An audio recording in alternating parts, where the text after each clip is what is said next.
All right, so let's go through this problem set and know that you're going to get a virtual lab sent to you as well. I apologize for not being in class today. Just couldn't be helped. Tomorrow we'll go over the rest of the chapter and make the connections that we need to make, and then you'll have your test. Let's quickly review some of the things we covered in class step by step. If we take a look at this, the first question asks you, I don't want to point out that this graph is in the wrong place on your problem set. It's in the right place. As we take a look at this and we see the country with the highest population density, and the answer is Bangladesh. The question is, how can we find that answer as quickly as we can without using a calculator? Well, if you just take a look at the relative numbers, and I think that Heavenly hit it right on the nose, that we really need to make sure that our decimal places are all in the same place so that we can make a valid comparison. You'll notice it's the only one that's a 0.14, but if we multiply everything in that row by 10, then this is 16 here, this is 16, and this is 1.4, and then this is 1,440. All right. So when we take, if you just do some mental math and you think about the 19.7 divided by 8.2, that's going to be a relatively small number as compared to the rest of these. The only one that's probably nope, that's going to be the smallest number, really. It's 19 divided by 8.2. Australia is done as far as the highest population density. So we could just take that off the table. Now when we look at Ethiopia, that's another one of the smaller ones. It's going to be it's 70 divided by 1.12. That also has to be taken off the table as well. Although a little larger in Australia, it has to be taken off the table. Now if I take and divide, I'm looking at dividing here 300 divided by 9.6. I can round that off to 10, right? So 300 divided by 10, just as I'm just eyeballing this right now to make this comparison, because they're not asking me for a number, they're just asking me for the highest. So I'm going to see if I can quickly, and of course I'm going a little slower because I'm explaining it, but quickly make a mental comparison, see if I can rule out some things and choose the best answer. Again, what Heavenly said, which is to divide or to multiply all these by 10 in this row, making all of these the same decimal place, was a really bright idea. So taking 300 and divided by about 10, that leaves me about 30. It's going to be a little more than 30, but it's close enough for what we're doing for these purposes of comparison. So we can say around 30, and because this is around 30, and Ethiopia is around 60 something, and Australia is even less than that, right? Because it's 19.7 divided by 8, and then a little bit less than that. You're talking these three are nothing compared to this 1,000, 1,200, and 1,440. So in any case, let's go ahead and kind of do a little more mental math. India is going to be this 1,000, and I'm going to divide it by 3. Here I'm taking 1,295. It certainly is a larger population. But then I'm going to take and divide it by 9.6. So I'm dividing it by 9 instead, close to 10, versus dividing it by close to 3. So I'm going to have to go ahead and say China's off the table as well. So it leaves me with either India or Bangladesh. And if I take a look at Bangladesh and I'm dividing Bangladesh 1,140, again, because of Heavenly's bright idea of making all of these the same decimal place, I'm taking 1,140 or 440 and divided by 1.4. That's nothing compared to taking 1,000. That's much more than taking 1,000 and dividing it by 3. and then some. So obviously this number is much larger than this number here. And this number here is larger than this number.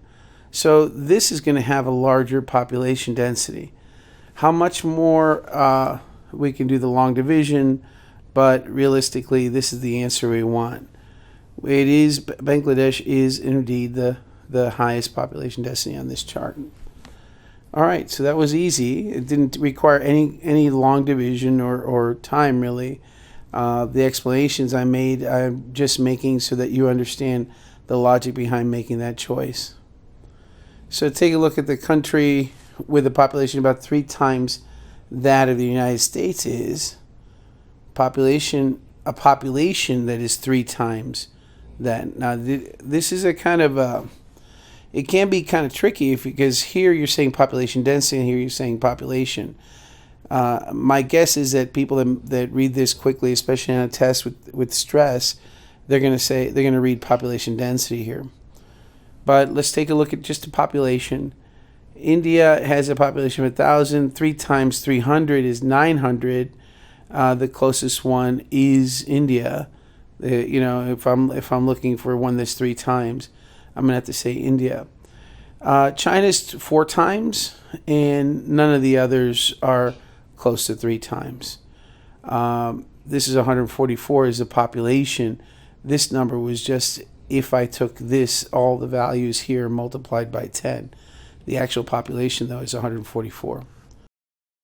If I took and I thought about what possible questions could they ask me, and they say, what's the highest population density instead of population, then I might be able to take and see if the problem becomes any more difficult. Let's take a look. If here they say instead of population, they would have said population density. Well, let's see, the population density here, if again, doing some quick math, is about 30.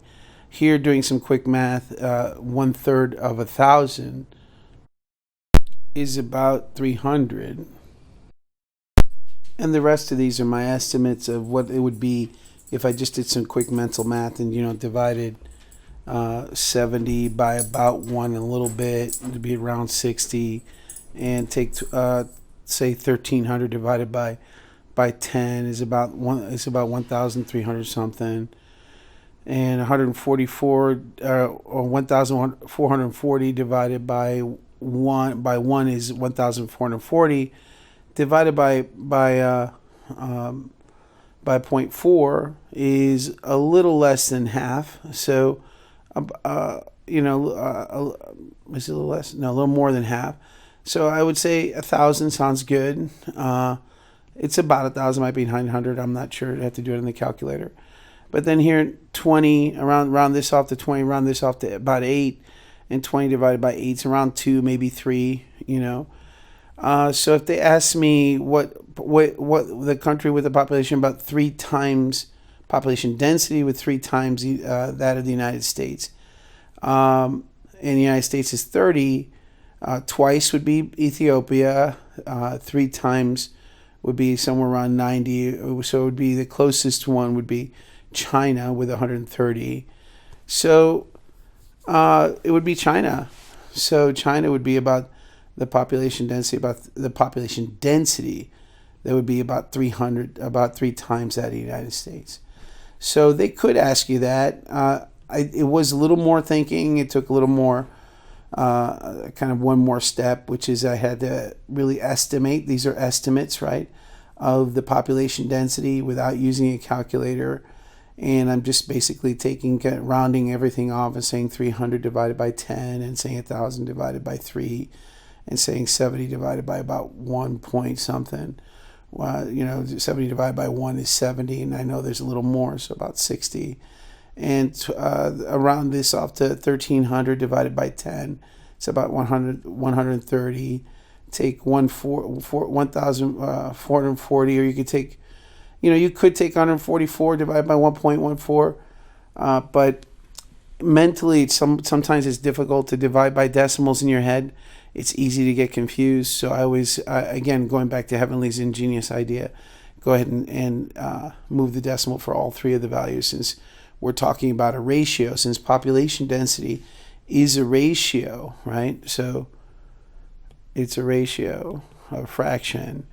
And so you're taking population versus area, right? And there's your population density. That ratio, if I take this and I'm allowed to multiply this times 10 as long as I multiply this times 10. I mean, it's just kind of straightforward. So, because, for instance, 1 over 1 is equal to 10 over 10. What is it? Let's say 4 over 4 is equal to 40 over 40, right? The ratios are the same. Okay. Well,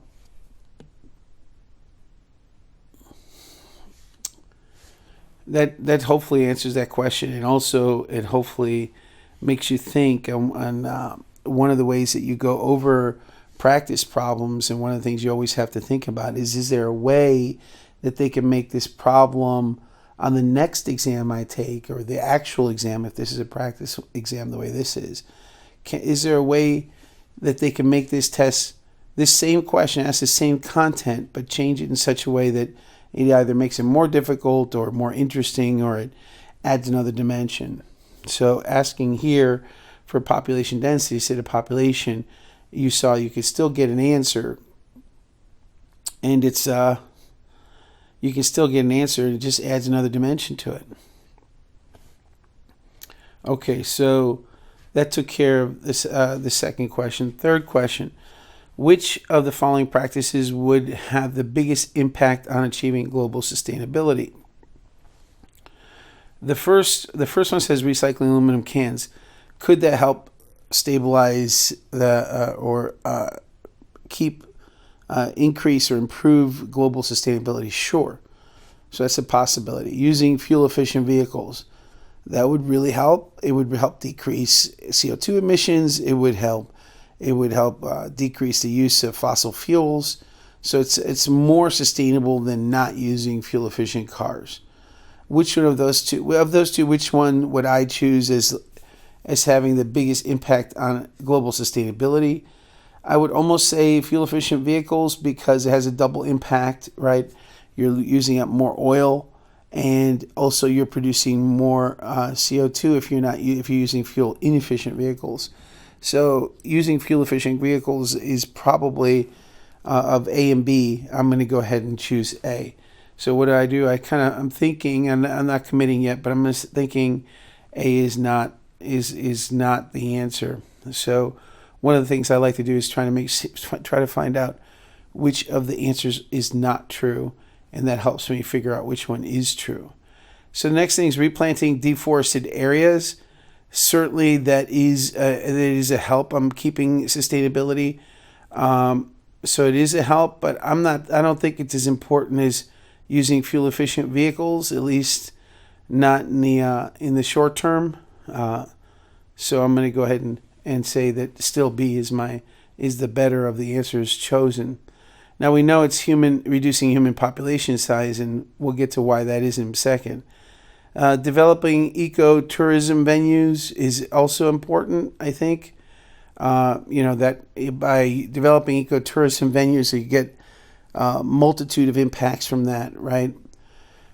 The first is that there's an incentive, financial and societal incentive. It adds value to the natural beauty of the world, and so it incentivizes keeping that area pristine, keeping it natural, and also de-incentivizes development, which is important. But when you're looking at reducing human population size, that's the biggest impact we can have. Because the smaller our population, and I think this should be obvious by now, but I'm going to go ahead and explain it. The smaller the human population, the less need there is for highways and buildings and recreation vehicles. And of course, all the rest of these are impacted. So if you reduce the human population size by half, then, which is not possible in the short term unless some disease hits us. But if you reduce the human population size by half, then the vehicles, you'd automatically reduce the vehicle use, and so fuel efficient vehicles becomes almost just it certainly is a much smaller impact to global sustainability. You would use half the aluminum, so you wouldn't even, reducing recycling aluminum cans, which itself takes energy and takes resources, wouldn't even come close to the impact of reducing the human population size. Replanted deforested areas, with half the population, you'd have half the need for cutting down the trees to begin with. And developing ecotourism with half the population, again, the environment you wouldn't even need ecotourism to try to save wilderness area, because there just wouldn't be enough people to inhabit those wilderness areas or to develop them. So that's just an extreme to try to answer the question, but I think it's clear that the answer is reducing the human population size is going to be the biggest impact on global sustainability. But again, there's all kinds of issues with that. So as we go ahead and go on to number 4, we look at demographic transition. And these are the demographic stages that I told you should put on index cards and make sure you know. I told you to know about the general population size. I would try to remember the exact number, and then if you come close, you'll be fine. Try to remember the biggest changes that occur in each of those stages, demographic stages, and of course understand the reasons why that population was the way it was during those stages.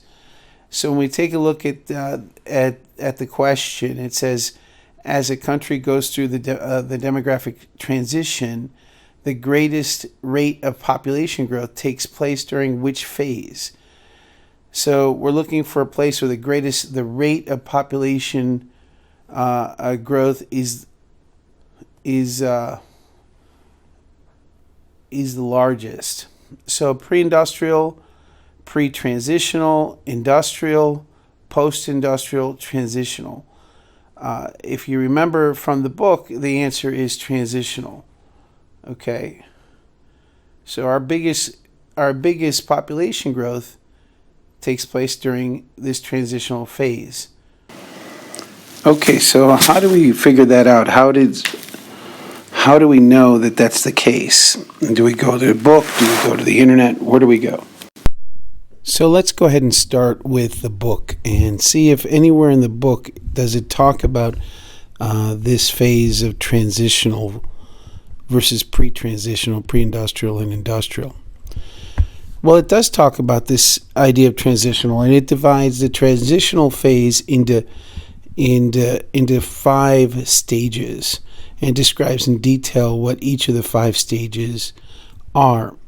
But nowhere in the book does it talk about pre-transitional. So it's important, I think, to go back and do a little research and find out exactly what pre-transitional might mean, because again, this is a practice test, and when you're doing a practice test, one of the things you want to do is make sure you go over all the possible answers and all the possible ways it might be able to change the problem for you on the actual test. So demographic transition was first described by this professor named Frank Notstein, and he was an American demographer, and so my guess is he spent his time collecting information on how populations change. And he defined 4 stages, and he said there's this pre-transition phase, 4 stages of the demographic transition. And he said that you have a pre-transitional phase where you have high birth rates and high fluctuating death rates. So even though you have this fluctuation in birth and death rates, everything's high. But notice that you pretty much keep a stable population, because there's just these massive little changes, massive changes to the birth and death rate, but they're pretty frequent. So in this stage, the Malthusian kind of preventive checks, and the book gives you a good description of Malthus and his ideas about how the negative consequences of high populations will tend to keep a population within some kind of balance. And we'll talk more about this a little later in this video. But this gentleman, Mr. Nostein, he predicted that these Malthusian preventative checks and balances, things like the famine, war, and pestilence, and the idea of late stage marriage, right, late age of marriage, kept the population in check and kept it in balance. So as the birth rates increased, you had some kind of famine or pestilence or war, and that kind of decreased the total population, kept it even. And as as there was no pestilence, war, famine, there was this idea of marrying at a later age, and that decreased the fertility as defined in population demographic definitions. You have this idea of fertility for the females becoming lower because they're marrying later and having babies later. Okay, so that would be the pre-transition stage, where you have a fairly almost zero growth rate, and your population is relatively low, because your total population is low. All right. So then the early transition is when all of a sudden something happens in society, and your birth rates stay high. So this birth rate is still pretty high, but then your death rate drops dramatically. And this is going to happen because of, in the case of historically speaking, the development of antibiotics. So we were able to deal with these acute diseases, and that dropped the death rate. Better medical treatment, better lifestyle, better food, all this decreased the death rate, and your birth rate stayed high in stage 2, and we call that the early transition, right? The pre-transitional phase, though, is right before this death rate shoots down. And that it's there that you have actually low or no growth. So that's why this is not an answer in this particular question. But let's go ahead and continue this discussion and make sure we understand each of these phases. So in the early transition, you have this drop of death rate, and you have your birth rate staying high, so your growth rate is relatively high. In your late transition, which is this third stage here, birth rates start to decline. And why do they start to decline? Because women start entering the workforce and are marrying at later ages.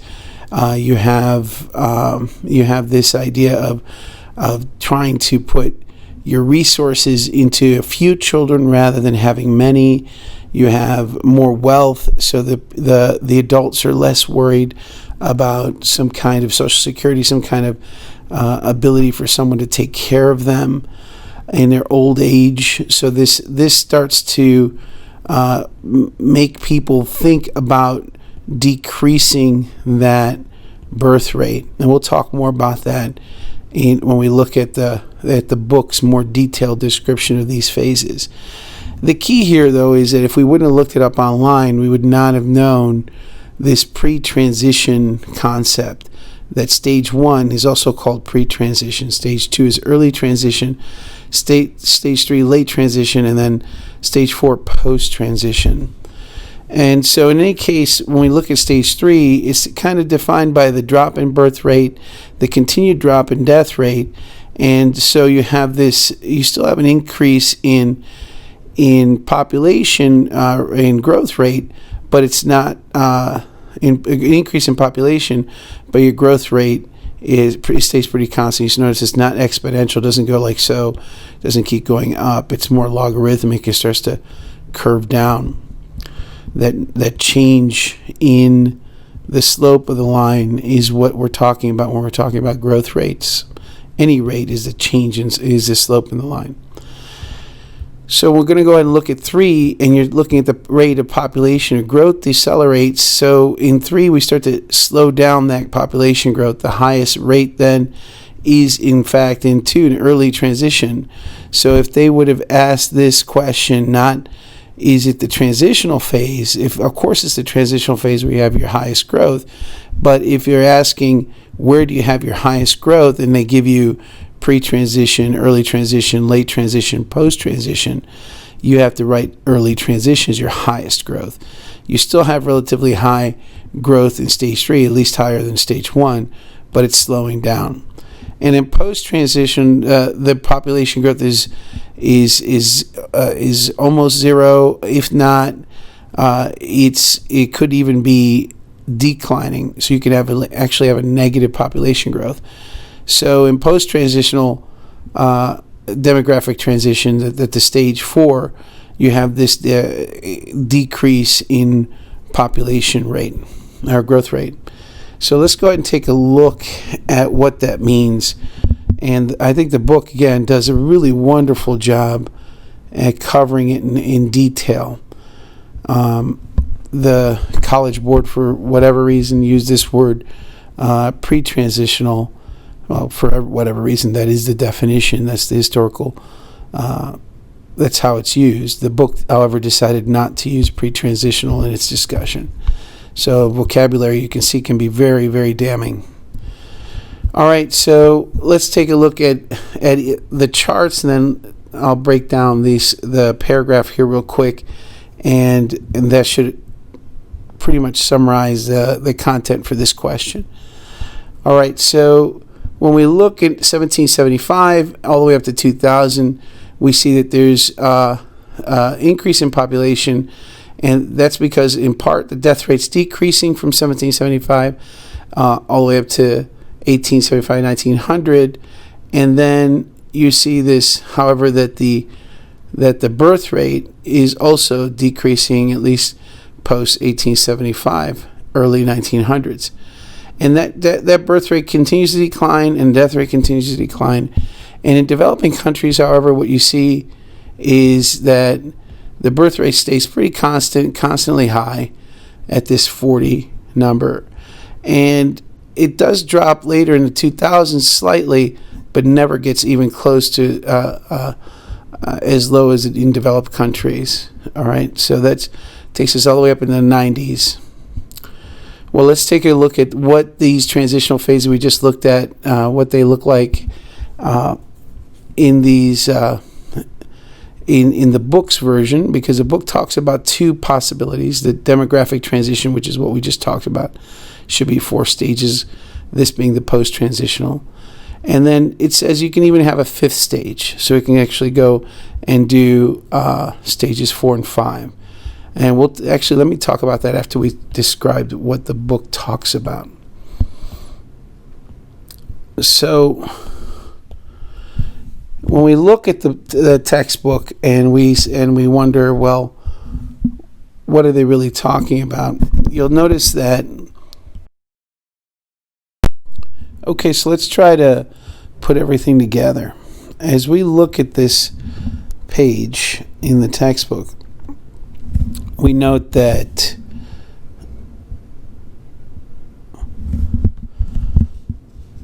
the graphs really pretty much tell the whole story. The details are explained here, and there's some important information you should think about as far as the rationale behind what we see happening with the population. So if we take a look at the demographic transition, right, the first transition, which the originator of the theory actually suggested there were 4 stages, but this author describes it as 3 stages. So in the first stage, which is that pre-transitional stage, you have a pretty stable and low population.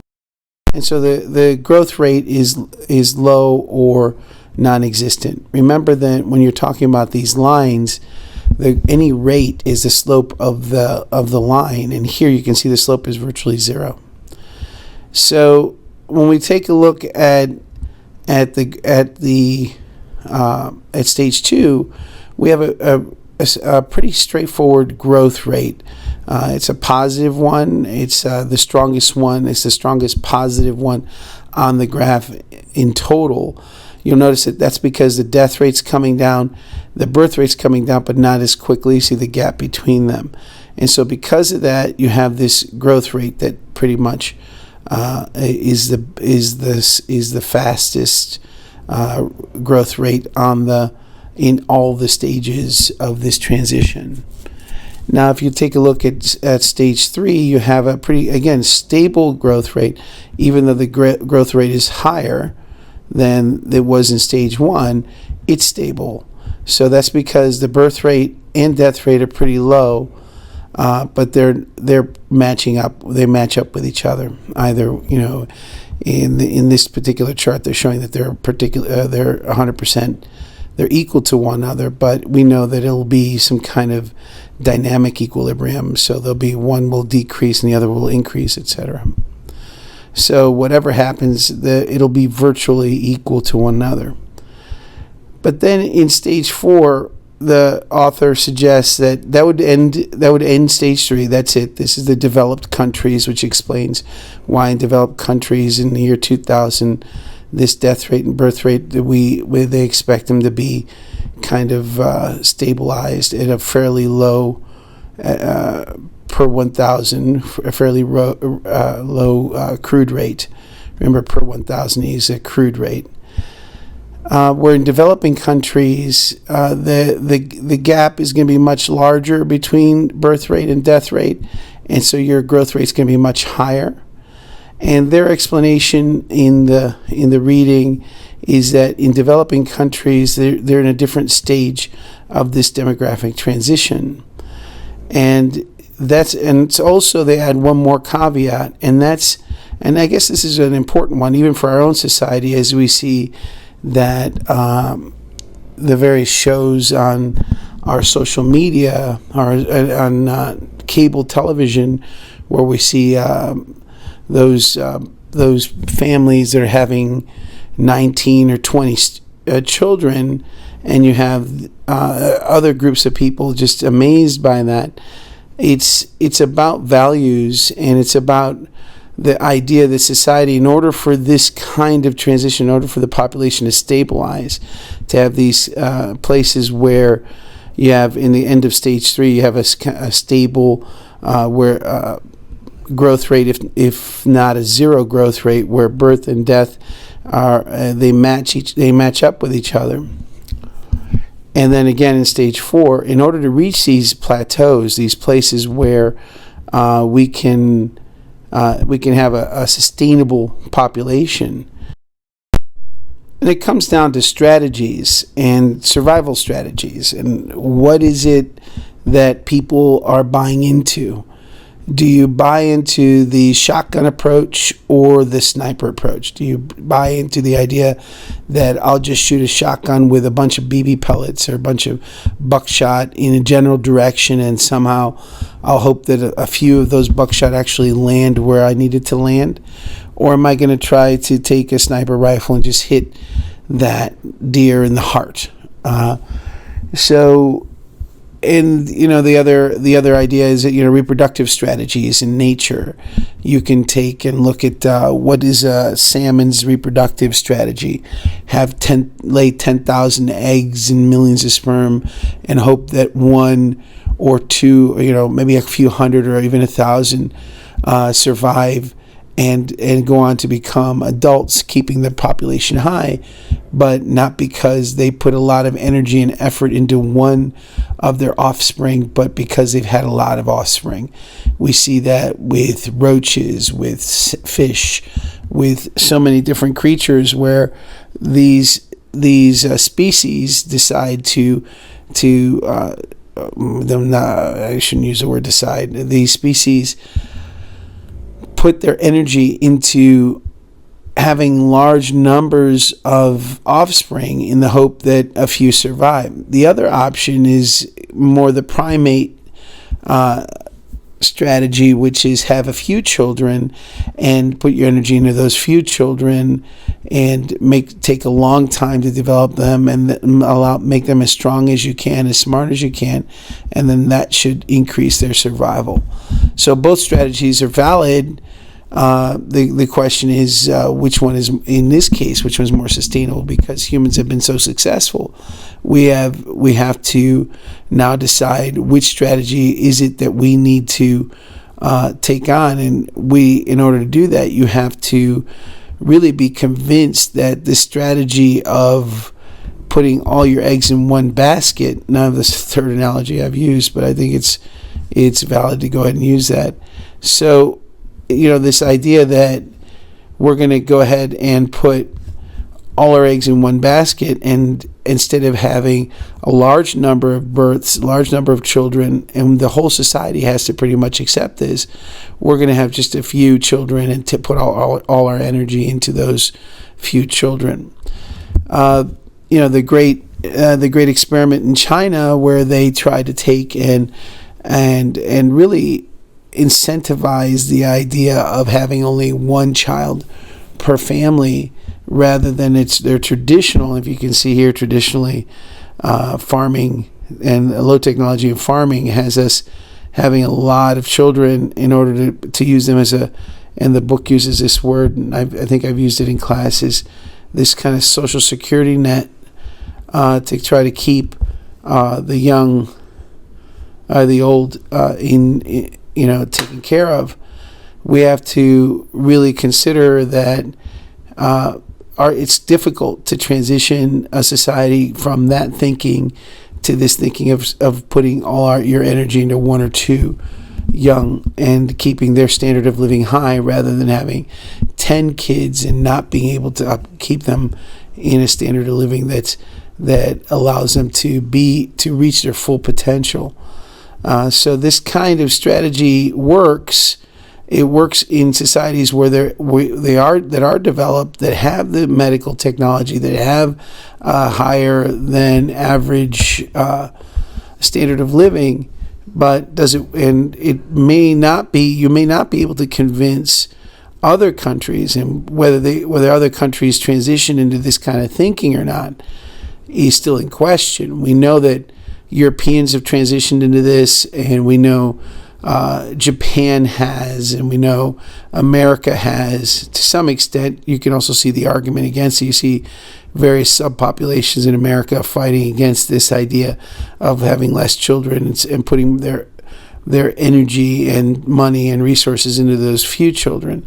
But for the most part, America has as well. Now, there's an added problem, and that's it. After you've reached stage 3, after you've reached this balance, newer technologies, as you see coming, those technologies that we've discussed in years past, printing organs and genetic medicine and more targeted drugs, even using viruses to attack cancer, that's going to drop the death rate even lower than it is now. So stage 3 is where we are, and whatever that growth rate is now, that's our stage 3. Well, what could happen is with this technology, we lower the death rate even more, which means our population will begin to grow again at a higher rate, unless we can somehow decrease that birth rate even lower. So now, if people are living longer and they're living into their 90s on average versus living into their 70s on average, and they're having babies later, and so our population is increasing.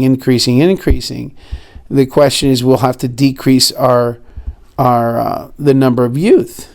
And you might say, well, how are the young going to take care of the old? Well, retirement age is also being pushed back. So, for instance, when my father retired, he could have retired at 50. I'm not allowed to retire until I'm 65. So when will you be able to retire?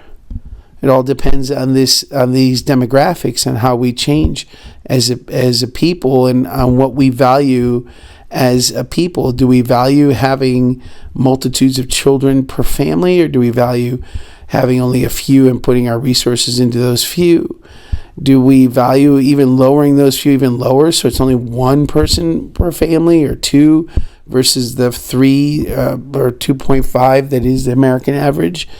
Instead of, sure, it's not 6, sure, it's not 8 or 20 for the case of the Duggars, but it's still 2. Is 3 too high?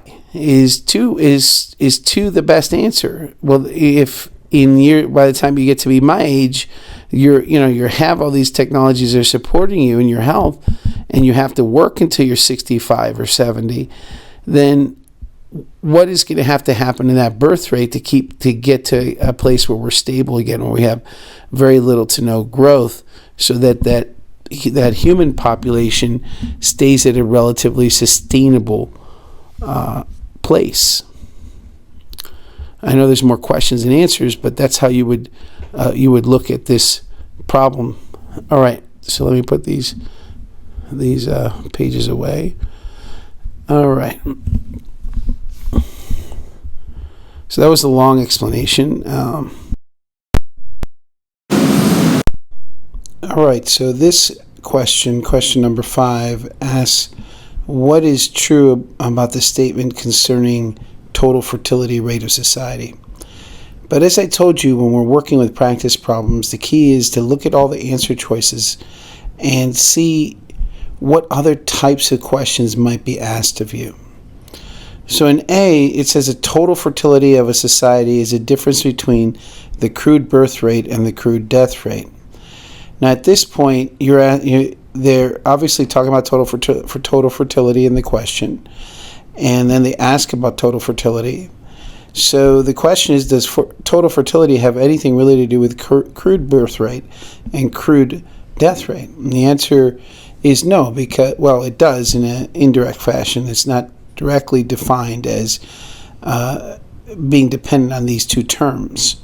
So when we look at the total fertility rate of society, it's the number of live births occurring per year per 1,000 women of childbearing age. So seems pretty straightforward. So in a sense, you might consider total fertility rate to be somehow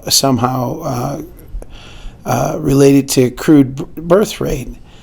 But it turns out that if we look at how we calculate total fertility and what exactly it is, it turns out it's a little more complicated. So just a quick look at how you would calculate total fertility rate.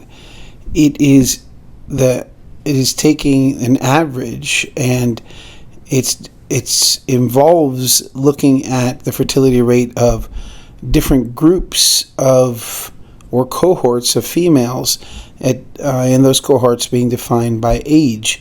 So from 15 to 19 through 45 to 49. So this is one cohort, this would be another cohort, and everything in between.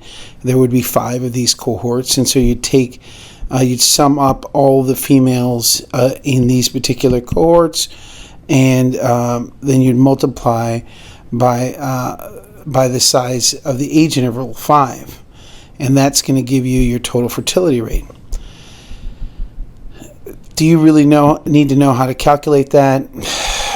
I'll have to do some more research on this to make sure, but I don't really think they're going to ask you to calculate the total fertility rate. I don't think they're going to give you a table with the different cohorts and ask you to sum them up and multiply by the size. Although if they did, I don't think it's going to be. I don't think it'd be that bad if they asked you to do that. But in any case, it's a little more involved than what I'm saying, but in any case, I don't really think that they're going to ask you to calculate the total fertility rate. What it is important that you understand is that the total fertility rate is not a crude value. So in other words, it is taking into account age, and as such is not a crude rate. even though it is being divided by 1,000. So the TFR is one of the most important fertility measures. It answers this question. This is the question that total fertility rate is going to look at, and that is how many children are women currently having? So really that's the question. In this society, women in general are going to have babies from age 15 to around 49, and of course we know that some women older have babies and some women unfortunately younger have babies, but the bottom line is that these cohorts take up the vast majority of the women in society that are having children, childbearing age. And so it's an age-specific fertility rate, and the calculation would be total number of births to women of an age group. And so you'd go ahead and calculate that, and then you divide by the total number of women in that age group. And then you'd multiply, after you sum all those averages up, you'd multiply it times 5, and that's the size of the, that's your total fertility rate. All right, so let's go back to the question. The question asks, which of the following is a true statement about the total fertility rate of a society? The total fertility rate of a society is the difference between the crude birth rate and the crude death rate. Well, we know that that's not the case. In fact, total fertility doesn't even take into death rate into account at all. It just looks at how many women are having babies, and it does take age into account, and because it does so, it's not a crude rate. The total fertility of a society is the number of children necessary for a couple to replace themselves in the next generation. Now that's an interesting answer choice, and the reason that's an interesting answer choice is that that's not the definition of total fertility of a society, so it's not the answer. However, the question comes up, what is the number of children necessary for a couple to replace themselves in the next generation? Now that's a packet that I gave you. I sent to you today. It entails this page here and another page that comes after it. But that number of total children, or number of children necessary for a couple to replace themselves, that is defined as the replacement level fertility. And again, it's the level of fertility needed so that a child is born to replace each person in the parent's generation. And to calculate that, you'll do that on the next page, and we'll do that in class together. However, to calculate that, you have to take into consideration a lot of different factors. And one of those factors happens to be mortality rate. So you see, the question number 1, which talked about crude mortality rate and crude birth rates, that is not the total fertility rate. However, it does in fact hint towards replacement fertility rate. So what does impact replacement fertility rate? It's mortality, newborn sex ratios, male to female, sterility rates, immigration, other factors unique to any particular nation.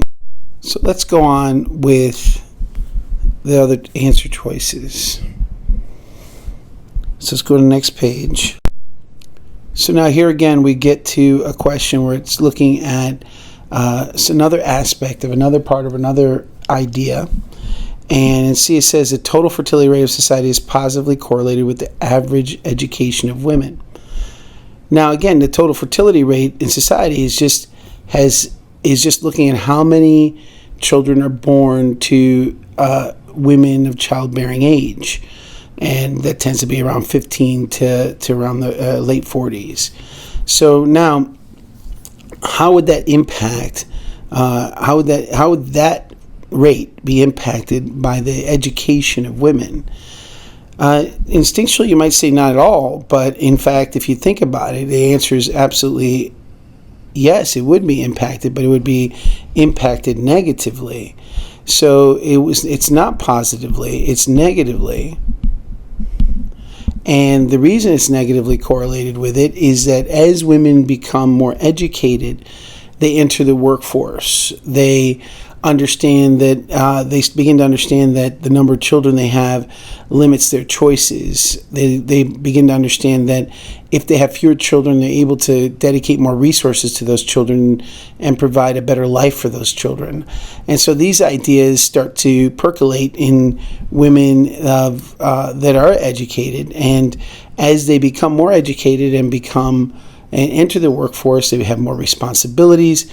They have less time to actually dedicate to the family unit, and therefore don't want to overextend themselves, and they decrease the number of children they're having. Also remember that one of the reasons people have so many children is to provide some type of security, financial security in their later years as they get older and near an age where they're not going to be able to provide for themselves.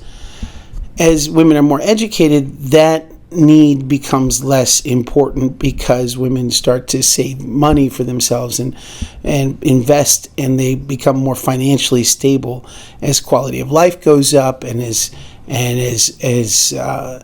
women are able to put away more money for themselves, and they're less dependent on the children for their financial security in the future.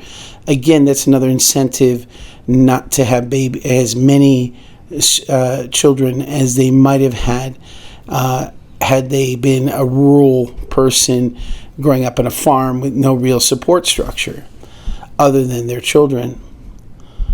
So that C is actually a very deep answer, and in fact is wrong on many levels. But what's really fantastic is that we're able to look at all these ideas with just choosing this one word, changing this one word from positive to negative.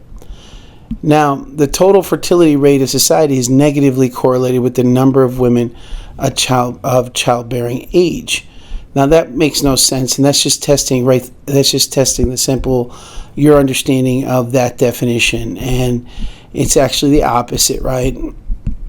The more women you have of childbearing age, the more likely they are to have babies. Therefore, your total fertility rate should increase with more women that you have that are able to have babies.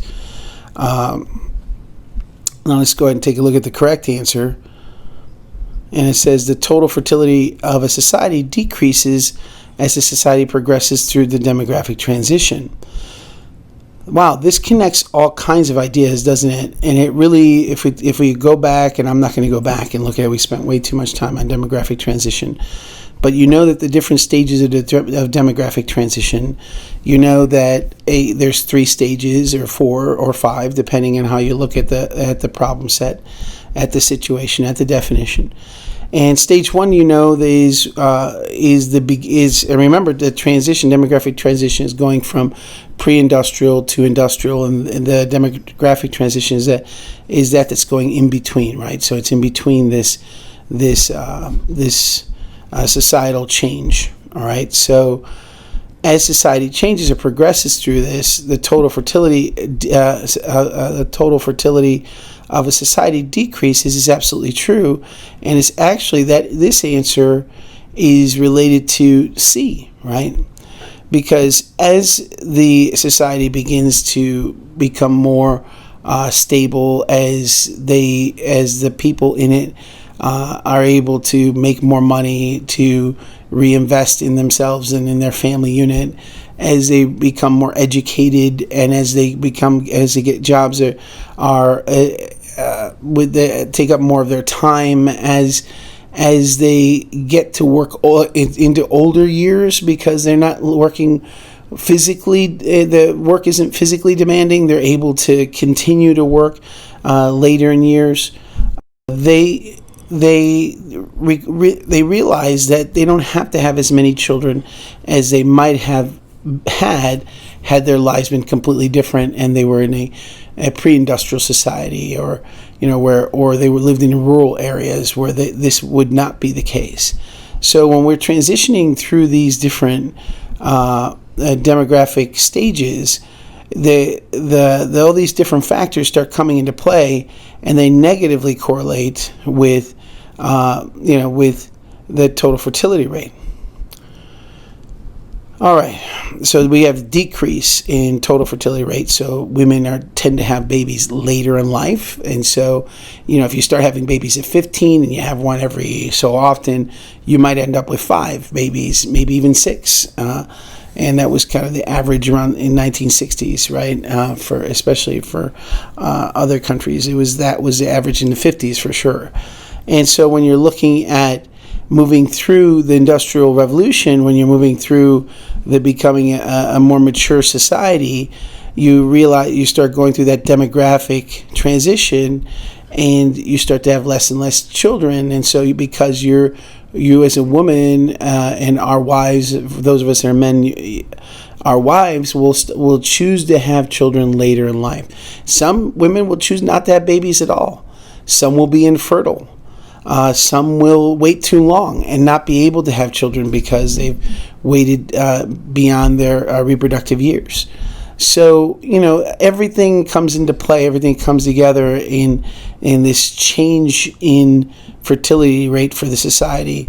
And that has to do, again, with this lack of drive to have, just to bring the ridiculous example of the Duggars again, of having 21 children and counting. It was probably rarely the case in the past, and is not something that a modern educated woman would probably choose. I'm sure there are some that would, but the point is that we're talking about averages and statistics. The majority of educated women in a modern society, post-industrial, and moving through the demographic transition, are going to have many less children than that. All right, number 6. Which of the following is the best description of a population that is stable, has a stable age distribution? Okay, so what is a stable age distribution? Well, one would consider. Let's take a look at this: a rapid growth rate. So a stable distribution would mean that you would probably be expecting that all your rows would be about the same widths, right? Males and females, you would have probably all this filled in a perfectly stable age structure, right? In a perfectly stable age distribution. So you're looking at, when you don't have a stable age distribution, you're probably looking at something like so, where you have kind of a decrease, in this case a stark decrease in older people, and a large proportion of your population being young, and here a little less though, and here it's even less. So as you get the death rate and growth rate, the death rate and birth rate coming closer and closer together, you come closer to having sort of a rectangular shape to it. When we take a look at some other age distribution charts here, we can take a look again at rapid growth. Here, you'll notice that it matches sort of this shape, and a slow growth is more triangular, as you can see here, and a stable stage is one that has kind of this kind of bell curve, and you can see it here. It kind of goes up and it plateaus a little bit. And stage 4, we're still trying to figure this one out, right? And we'll talk about that. We've talked about stages 1, 2, and 3 with growth rates, and stage 4 has to do with this increasing the age of our populace with transplants and genetic modifications and etc., where we have this kind of ballooning of the older population. Ideally, you're always going to have, your older population is going to be smaller than your younger population, right? So theoretically, that's kind of where we're going with this. And you can see that this is exactly what you're seeing here. Are the shapes exactly the same? No, but you can see that 1, 2, and 3. These are kind of exaggerated shapes that match up with these bar graphs here. These age structure diagrams.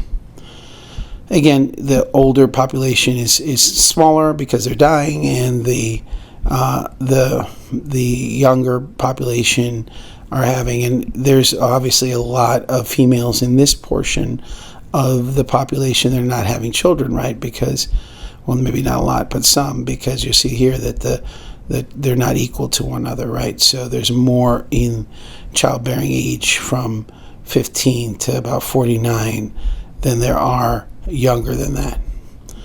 Okay, so moving on, and we could take a look here at this other chart. Again, you see similar graphs, and you can compare these two.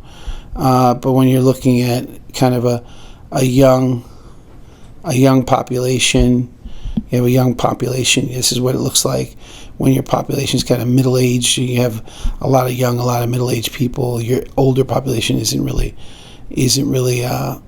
present, or is small. And here you look at the mature population. We have mostly middle. You see the bulging in the middle and the center, sort of like what's happening here, bulging in the center, and even a lot of older people as compared to the other two, the young or the intermediate. But still, the young outnumber the old, right? Still, the young outnumber the old. All right, so those are kind of the shapes you need to get used to seeing. I'll try to print those for you. The book describes them, but I think these diagrams are, a little clearer as far as what the age structure diagrams look like. So why did I think that was important? Because when you're taking a look at which of the following is the best description of population is stable age distribution, again, you're talking about the mature population. You're talking about a population that has, zero or declining growth rate. You're talking about a population that is, in fact, in stage 3 of the transition, right? So that's what we're talking about. So that's stable. So a large population that is growing at a constant rate. Now, a large population growing at a constant rate. Does that sound like it would be the growth rate at at stage 1, where we have a stable population here, or would you expect from when I look at these growth rates, I really am only seeing at stage 2 and stage 4 a constant growth rate. And even stage 4 there's a lag, right? So when I'm looking at constant growth rates, the two places I would expect to see is seeing at stage 2 or stage 4.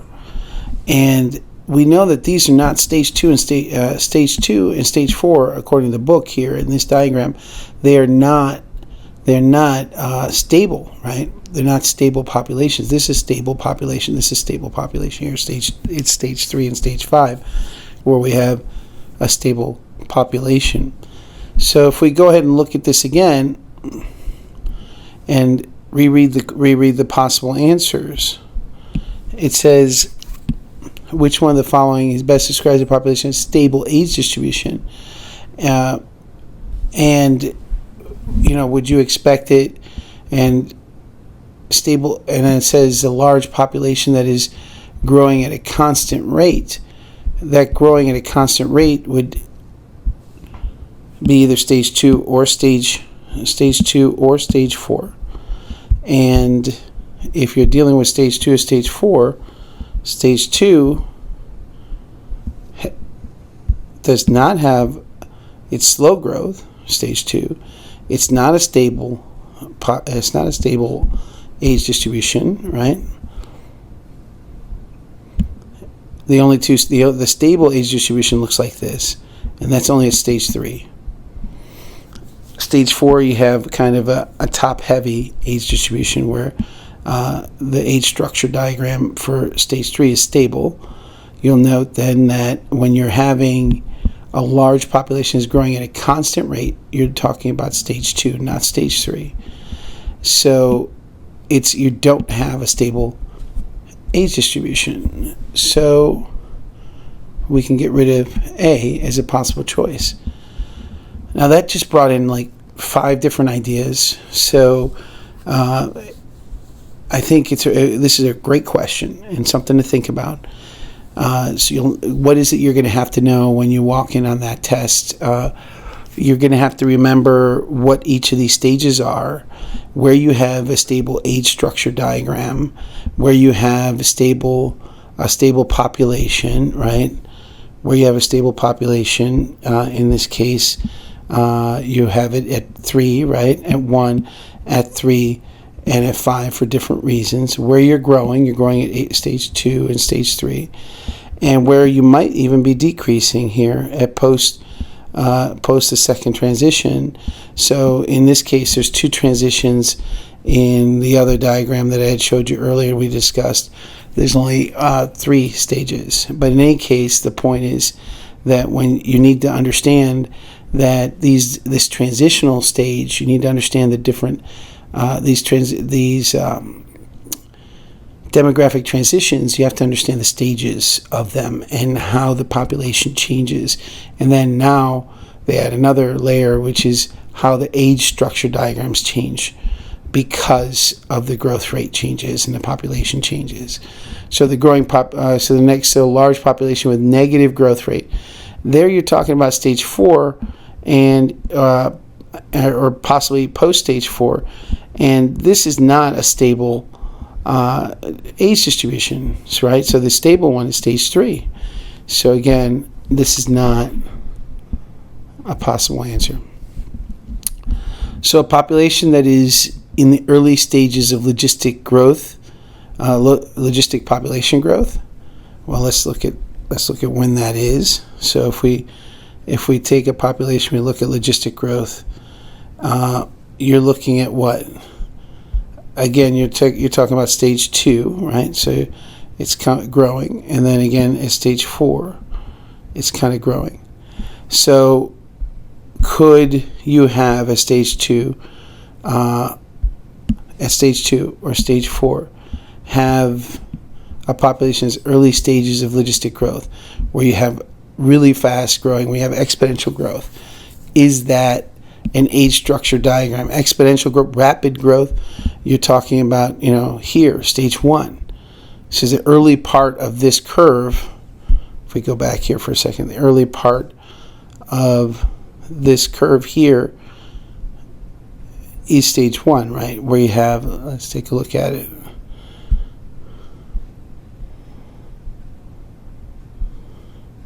In the early part of the curve, of a logistic curve, is exponential growth. At the later part of the curve, you have a decrease in the population, or a decrease in the rate. And so when we're talking about growing a population in which the proportions of, let's go back to C. The population that is in the early stages of logistic growth, logistic population growth, you're talking about rapid growth, and that is not stable by definition, right? So now finally,